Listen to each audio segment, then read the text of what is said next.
Welcome, John O'Leary, to the Phillips Company Morning Show. John, you have a crazy story, January 18th, 1987.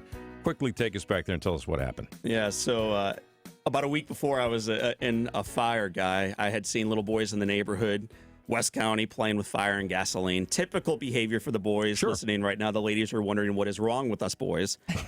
It's true. And so that weekend, my dad's gone. My mom is out. The house is mine. I went into the garage, lit a piece of cardboard on fire, came over to a 5-gallon can of gasoline.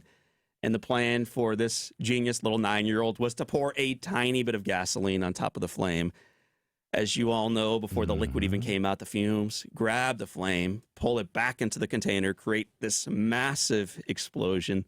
It split the can in two. It picked me up, launched me 20 feet against the far side of the garage, and quite literally changed my life. It set my world on fire, led me to being burned on 100% of my body. 87% was third degree. It's an absolute death sentence.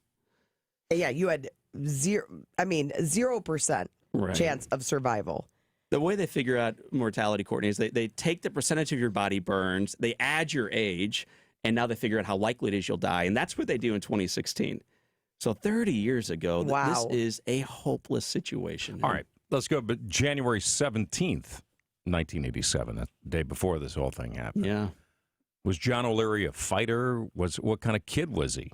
I mean, clearly very good looking, extremely athletic, very popular. I'm attractive. Yeah, I get that a lot from from everybody, really, Guy. I'm trying to stay humble about it, but I was a normal guy.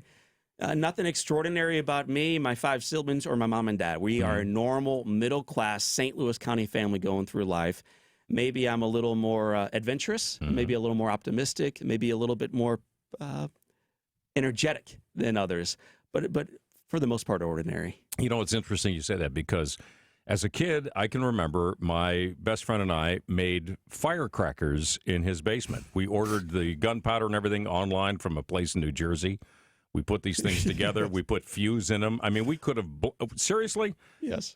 There but for the grace of God or whatever other, higher power you want to call on, go I. But if it happened to me, I don't think that in the deepest, darkest recesses of my being, I could have come out of this. Maybe I would have survived, but I would have come out of this. I don't think I would have, had the fortitude to turn my life around like you did, to write a book. But it wasn't immediate for you. Right. That's and it's the ongoing to be pretty transparent about it. My mom came into the emergency room the day I was burned. So this is the first time I've seen my parents. She walks in, you got to understand, I'm laying there naked, skinless. It is a mess. And she's my mother. She's got 6 kids, but, this is her favorite child laying there in the bed. And she walks over to me. She takes my right hand, she pats my bald head, and she says, I love you. And I look back at her and I say, Mama, am I going to die? And I expected her to say, no, baby, you are going to be fine. We'll take you by Ted Drew's on the way home. And instead, she looks me in the eyes and she says, baby, do you want to die? Your choice, not mine. Wow. And I say, Mom, I don't want to die. I want to live. And her response back was, good. She patted my head and looks me in the eyes and says, then look at me. You take the hand of God. You walk the journey with him. But baby, look at me. You fight like you have never fought before. And on that day, it was January 17th, 1987, this little boy, now in studio with you, made a covenant to fight on, having no clue what 5 months in the hospital may look like, or bandage changes or surgeries or anything else coming our way. What we knew on day one, the fight was on. The fight was on. Oh, yeah. And I mean, throughout your book, On Fire, I don't know that we've mentioned the title of it. Number 1 on Amazon, by the way. And you can get it at Barnes & Noble and locally here at, smaller, like local bookstores like Left Bank Books. I said, it's amazing reading this whole book that you don't make this story about you. You're so selfless. You talk about people like your mom and the things she said, which as a mother, I don't. Especially the first day home. Unbelievable. Yeah. You have to say that to your child in order for them to fight. But how your mom. You just want to love that and hug them. Right. You want. I mean, I'm sure inside she's just ripped apart. She wants to say, it's going to be fine. I'm going to take care of it. But she knew that it was out of her hands and you were going to have to fight.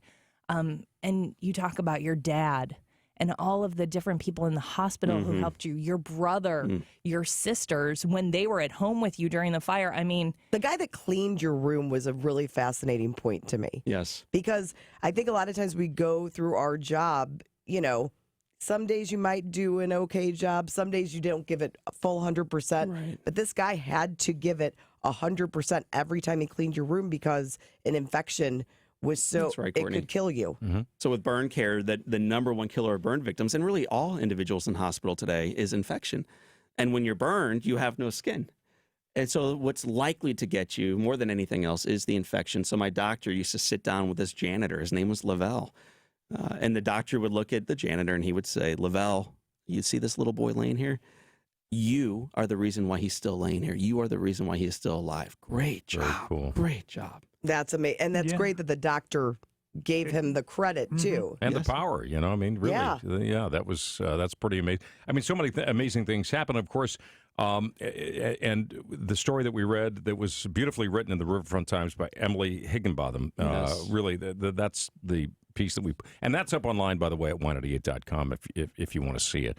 But when we read that story, the amazing connection is the Red Shane Dean had heard about your plight. He told Jack Buck at a charity dinner that there was a little boy, pray for him. And of course, Buck in his, I don't know what goes through Jack Buck's head, but he felt like he had to do more than just pray.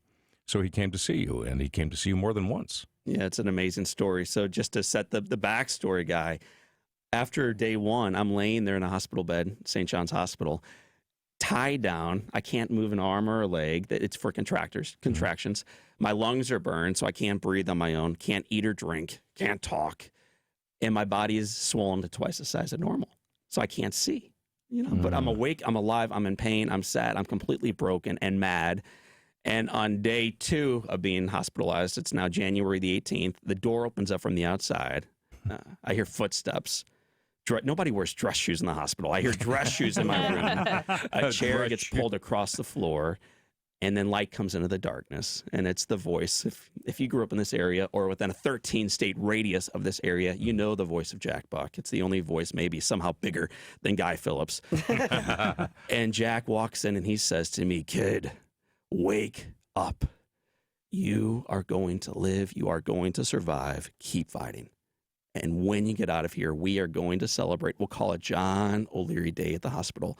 Or at the ballpark. At the ballpark. Yeah. That's right. Keep fighting. And those visits went on, even though he knew this was a hopeless situation for the 5 months that I was in the hospital.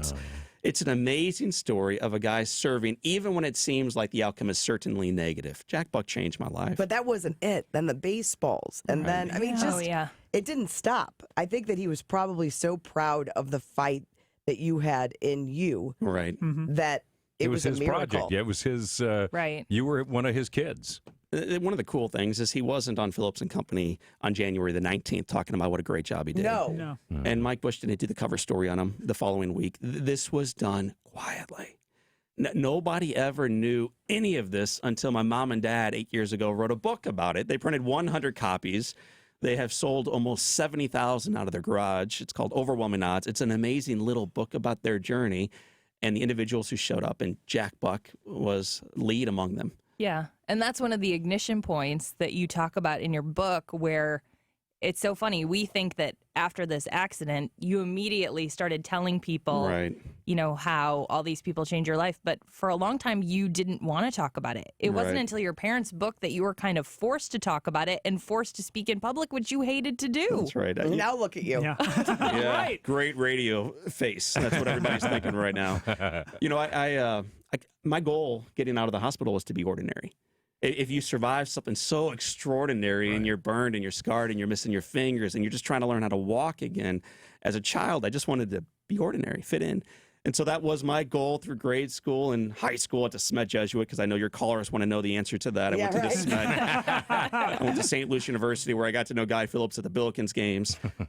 But the whole goal of my life was to be ordinary. And then Mom and Dad kind of blew that up 8 years ago. They wrote a book about our experience. A group of 3 Girl Scouts asked me if I would share it for their troop. And in life, whether it's a radio opportunity in the morning or 3 Girl Scouts in the afternoon, my answer is yes. Just always yes. And so this guy who had never shared his story with anybody, was not a public speaker, says yes to these Girl Scouts. And did you buy the cookies? Oh, not only did I not buy the cookies, they gave me nothing. Okay, no Samoas, nothing. Wow. Not a badge? No, not a badge. They yawned their way through my 9-minute read. And it changed my life, though, saying yes to them because a Rotarian called 3 months later, and then a Kiwanis member called, and it just kept growing and expanding from there. Yeah. And now you do motivational speaking, and just a synopsis of your book, of course, your journey. But it's also more about that because, and in your own words, you said you're a character in the book, but not the main focus in this book. So it's interesting. My son's in the hospital right now. I gave him your book to read. And he's actually using it to keep the bed level. So I don't know if it's... There's more available for him at Barnes & Noble and other fine retailers if he needs additional bed levelers. No, but I did give it to him. But just and I know that, I'm getting the rap here, but a brief synopsis of how this book might be important to somebody with struggles right now. Yeah, the reality, Guy, we all have struggles. Not everybody's in the hospital bed right now. Not everybody was burned on 100% of their body or is coming through a divorce right now or struggling financially right now, but everybody has a story. It's just not the story we're telling the world. And this book is an invitation to wake up from accidental living. No more excuses, no more blame shifting, no more finger pointing backward or at their parents or at north or south or wherever else we want to point. This is the reality that it is time to take back the gift of our lives and to realize the miracle in each day. And so that's the invitation put forward in this book. We get to learn not from a guy who got burned, but the characters who showed up and allowed a miraculous recovery to result. It's an amazing journey. It really is. We all could use that right now in the world. Yeah. Yes. And we talked about that just the other day. We need something special. This might be it for a lot of people. In fact, I heard from a woman, and I'll share the email with you. I'm not going to read it on the air for obvious reasons, but she said she was just going through that tough time. It just happened to be listening to the radio at the time that we were talking about that article. And she said she ran out, got the book, and lo and behold, life has just taken I won't say 180, but at least a 90-degree turn for her. Yeah. And that's good. It just opens your eyes to things that you forget. Going through the day-to-day stuff. To appreciate the little moments. And have gratitude for sure. You can find John's book at Barnes & Noble. There's some smaller bookstores that have it. Left Bank Books. All the independent retailers in town will carry this, and it's called On Fire. And Subterranean Books. Subterranean. Novel Neighbor in Webster Groves. On Fire. John, thanks so much. Oh, you can also find it on Amazon. Thank you for the autographed copy, too. That's very meaningful to all of us. Yes. Well, one person who I know is listening right now is my wife. She is a huge fan of your morning show. And so to my wife, Beth, I love you, and I appreciate all you do for me and my kids. And Beth, I just want to say from me, I love you, too. Awkward. And don't tell John about the whole,